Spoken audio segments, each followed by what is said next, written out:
وده صورة رئيس أو الأخ أمير دولة قطر وهو قاعد.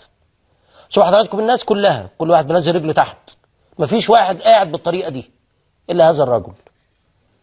هنشوفه تاني يا فندم، رافع ركبته على يعني بمعنى صح يا فندم، أهو عامل كده يا فندم. بصوا لي حضراتكم كده، أدي الركبة أهي، الراجل حاططها كده. بص يا فندم، أدي الركبة أهي، أدي الركبة موجودة أهي، يعني قاعد مبدوع ورا وحاطط رجل على رجل وركبه. ده عيب بروتوكوليا، عيب، مش اخلاق الزعماء، يعني مش اخلاق الرؤساء ولا الامراء. انا بقول لحضراتكم بروتوكوليا عيب عيب عيب.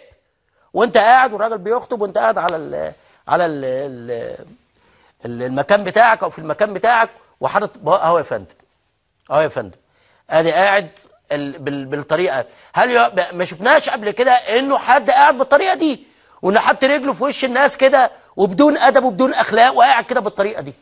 لو حضراتكم ما تقولوش ليه بقى انتم محبكينها ليه؟ لا يا فندم، مش تحبيك يا فندم، ده احترام، ده احترام. المستشار عدلي منصور وانتم شايفينه في اي خطاب ما فيش، وما شفناش رئيس قبل كده عمل الطريقه دي الا القذافي مثلا بتاع الله يرحمه بقى، اللي كان بيعمل الحركات اللي زي دي عشان يعمل شو بتاعه وكلام من دوت والى اخره.